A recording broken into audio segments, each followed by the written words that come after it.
So, middle-way ethics. This is a subject dear to my heart, really, because at the heart of the project, when it started, was ethics. And when I started my PhD work in 1997, it was setting out to resolve the problem of objectivity in ethics, using resources from the Buddhist tradition in the context of Western thought. That was my sort of PhD proposal. Like a challenge. So, the idea of moral objectivity has always been central to the idea, and then really the other aspects of it became important as I recognised that there was no way one could simply address ethics without addressing all these other things. They were necessary conditions for any resolution of the issues to do with ethics. But nevertheless, ethics has an obvious practical importance. And so I want to start really with some reflections about the place of ethics today, because it seems to me that ethics is in a somewhat sad condition in our society. Not that people are unethical, it's not that kind of sad condition. If anything, I think general levels of objectivity, including moral behaviour overall, as Steven Pinker gives evidence for, is probably improving on the whole, taking the whole global picture in a gradual and not entirely consistent way. But at the same time, we seem to be rather confused about ethics, both at a personal and a political level. And a number of philosophers, but particularly Alistair MacIntyre is an interesting one, who've written about this problem and tried to engage with it. And the basis of the difficulty seems to be the loss of traditional metaphysical beliefs about the justification of ethics. So maybe you could start the story of that with the death of God announced by Nietzsche at the end of the 19th century. And there were also people like Dostoevsky saying at that time that if God is dead, then anything is permitted, and that there's no ethics anymore if there's no big boss to tell us what the ethics are. And that's perhaps at the base of a sort of loss of clarity about what we ought to be doing, really. And a search in 20th century thought for alternatives or for other ways of thinking about ethics. And I suppose the philosophical alternatives go back to well into the 19th and even 18th century, so we've got Kantian ethics and utilitarianism and so on. But there was still an issue, even if you're trying to follow one of these philosophical theories of ethics, there's still the question of, well, why are we doing this? What's the point? And what makes this right? Where we are today with this, it seems that very often ethics seems to have been privatised, in that people tend to, and this is in my experience, but I'm generalising, but people tend to think about ethics as a matter of personal belief. So you choose your ethics, and it seems to be relatively rare for people to actually take the ethical challenge implied by someone else's choice as important to them, unless perhaps it's somebody close to you or somebody that you have a lot of discussion with. But for example, if I talk to a colleague at work about being a vegan, they might say, well, that's nice, or they might ask me about my reasons for it, and then we go on to something else. And they're not very likely to consider that to be, oh, well, should I think about this? Should I consider those reasons more deeply, or even possibly act on them? That's not generally the pattern in ways in which people think about ethics. Well, that's those funny things that those people have decided to do over there, and this lot here do something different, and so on. So if it's become personal, it's probably become personal because this is a way of avoiding direct conflict, and this probably goes with a a suspicion of moralising, of telling other people what to do,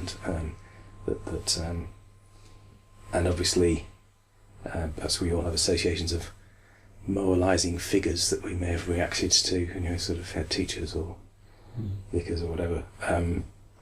Remember at the beginning of the week, you said you have more an objection to the word moral than objectivity. Was that something tied in with that it has this idea of moralising?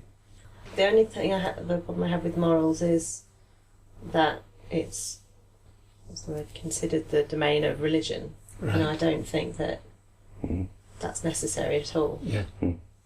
Yeah, I mean, up to the 18th century or so, that was very much the case, and obviously even up till today, for many people consider it to be the domain of religion. But even when it's been moved out of the domain of religion, there's been a basic problem between,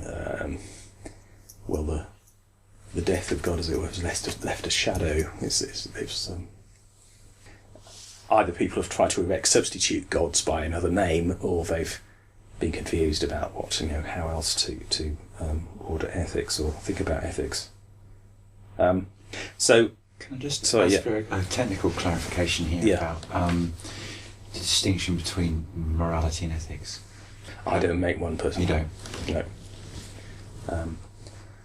Some philosophers do, but I don't find it a particularly useful distinction. But I find that helpful, the fact that you've said that it's okay not to make a distinction, because it's a question that came. I mean, I've not studied morality or ethics in any depth, but we did have a module. It was part of a nurse training on medical ethics and that kind of thing. It was a kind of question that people seem to talk a lot about, but no one gave a convincing answer for what the difference was. So I'm quite happy to go with the possibility there isn't a difference, a substantial difference. I think people feel in the present day a lot more comfortable using the term ethics than morality. In that example, people would feel comfortable saying medical morality. It's a lot more comfortable with medical ethics. I mean, the only difference that I've found useful is that the two words have got a slightly different flavour to them. And not that they've got substantially different meaning, but one seems to imply more of a kind of felt personal sense, the morality, the conscience, the kind of an individual thing, which maybe inclines more towards a relativistic stance than ethics, which tends to be more systematic and more global in its application. But, yeah, I mean, they both come from words meaning customs or what people do. It's just one's Greek and the other's Roman. So right, okay. Why did you choose moral objectivity over ethical objectivity? No particular reason. A bit shorter.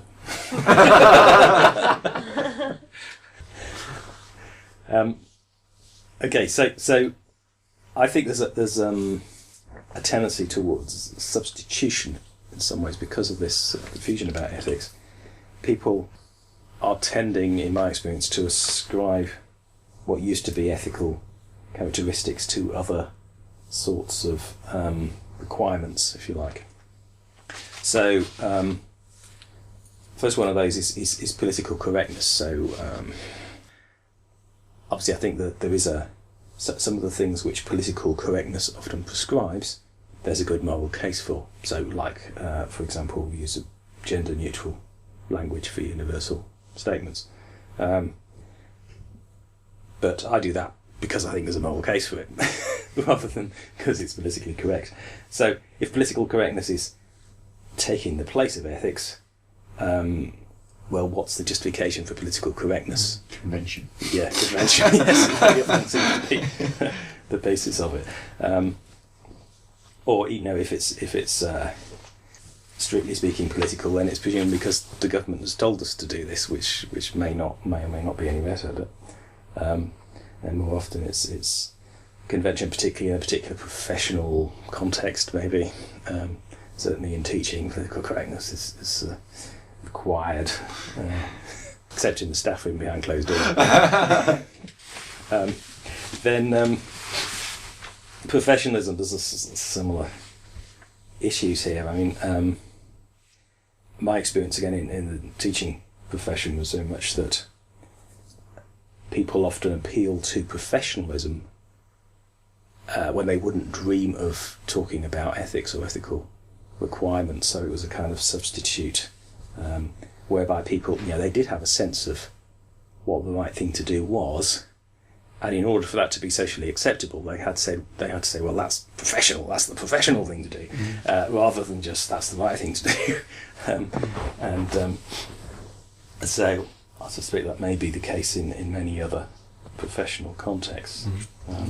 There's a kind of a blurring, isn't there? Because on the one hand, what it means to be a professional a lot of the time is quite linked to a professional code of conduct, ethical foundations, but it's also linked to things like certain competency standards, and so that's it's an easy way of blurring the distinctions. Indeed. So in some cases, professionalism may just come down to short-term economic requirements, for example, or not offending the customers or whatever. Okay, and then law. Now, law can substitute for ethics, particularly if you think about the kind of responses that companies make when they're criticised. Say that they might often say, "Well, we're not doing anything illegal." End of story. Rather than actually accepting that there is a moral argument to be had, or that they are morally responsible. Might be a moral argument to pay tax, for example. Indeed, yes, it is. I'm not doing anything wrong. Yeah. So, in which case again, the sort of social recognition of ethics seems to have shrunk back. That law has taken its place, but law is a very clumsy instrument for ethical practice. Then there's the language of rights. So again, the language of rights can be a way of talking about morality, and particularly the recognition of respect for persons, and that people have rights and so on. But the language of rights can also particularly have a legal, primarily refer to a legal requirement, and it can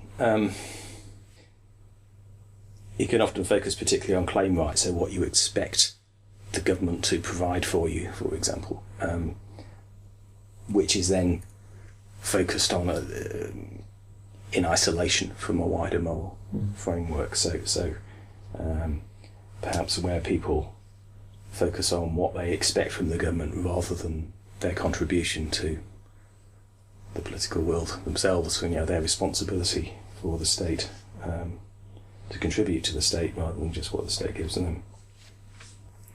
And then finally, popular psychology. So in other areas, popular psychology seems to have stepped into the vacuum left behind by ethics, to me.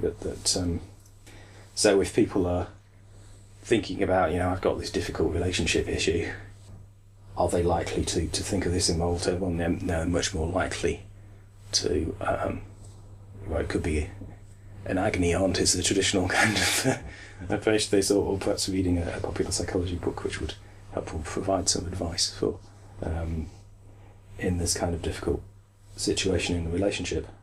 But obviously traditionally that would have been seen as a moral question, and how we act in our intimate relationships seems to me basically a moral question. And obviously psychology has a medical model with the limitations of the medical model that Julian's been talking about recently, in that it can only take you so far. It's intended to restore health, whatever health is, rather than taking you any further than that. And obviously it depends on a conventional understanding of health.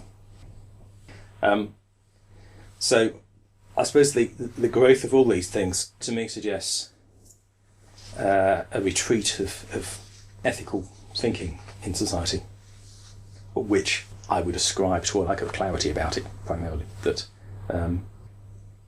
at the same time, it's not that we've given up talking in ethical ways, it's just that we're sort of cloaking our ethical thinking in these other ways, in these other guises.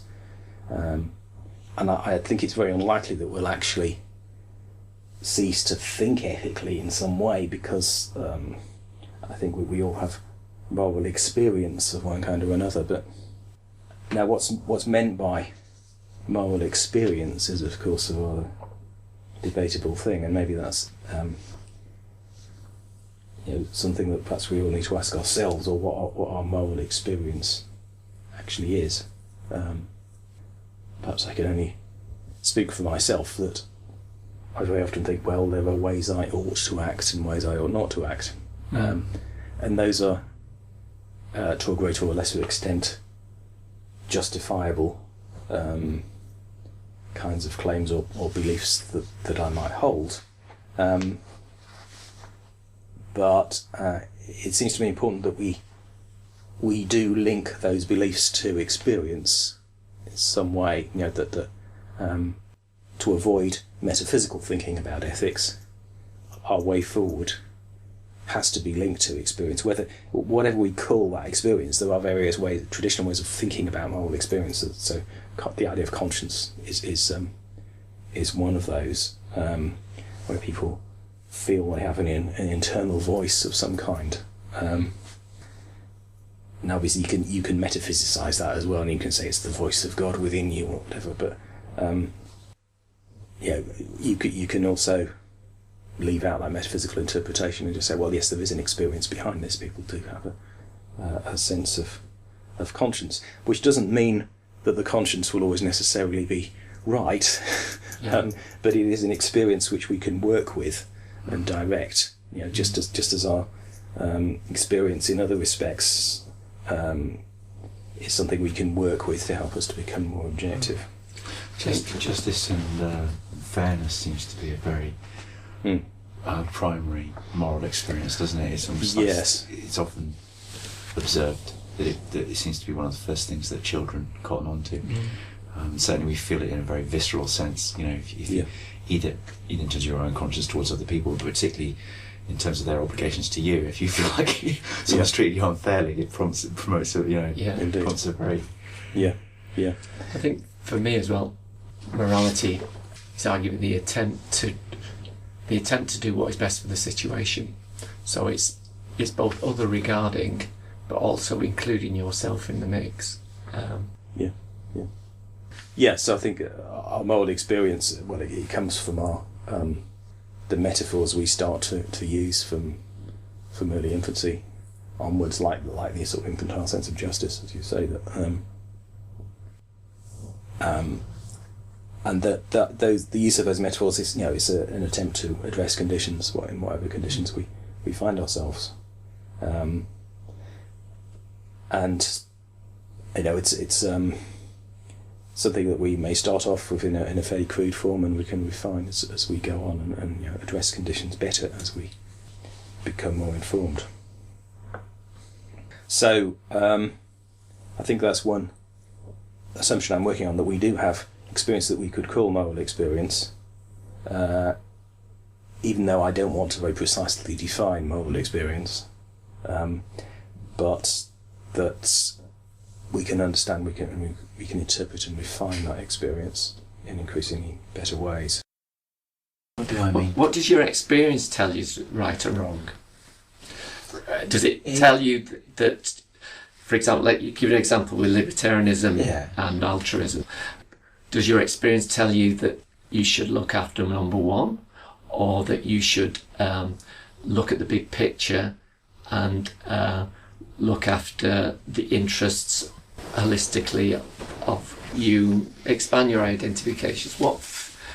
What does your experience tells you works? Well, obviously my experience tells me that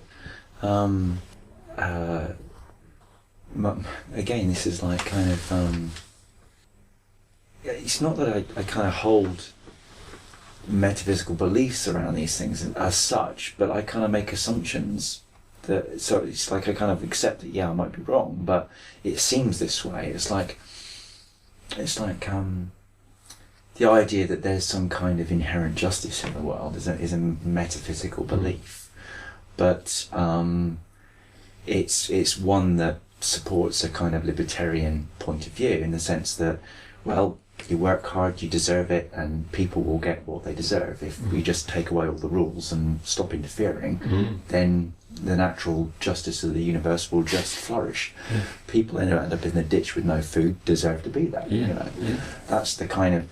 Now, I've got no way of kind of saying that's definitely not the case because it's a metaphysical claim, but I think it's probably wrong.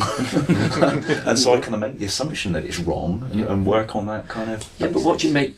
Do you pick that assumption just out of thin air, or is it based on the fact that it doesn't work in my experience? Yeah. Yeah. What else can you go? This, you've basically summed up Robert's view that we base our justifications on experience, and that's all we can do, and they're only going to be provisional, but that's okay. And we can have confidence in justified through experience, and especially the more we've actually looked at the alternative points of view and examined them, and if we still maintain a view on the basis of experience, then we can feel even more confidence in that view. Yeah. You're never going to know. Oh, sure, I totally accept that, yeah. I can tell you about some of the notes, some of the thoughts I had. I don't know how coherent it is. Right at the beginning I thought it was interesting about, we were saying the loss of ethics in society. I don't know if that's true or not, but it does make me think, sometimes on our website we say we're a very ethical company, and it sort of struck me then that, that really shouldn't need to be said. All companies should be ethical, but it's not. It's a niche. To be an ethical company is a minority, and I thought, wow, that's terrible. So that's interesting, but that goes back to what I was saying the other day. But I don't think that companies should have the status of a person, because companies themselves don't have ethics. Well, they need some other kind of status to make ethics part of the corporation. And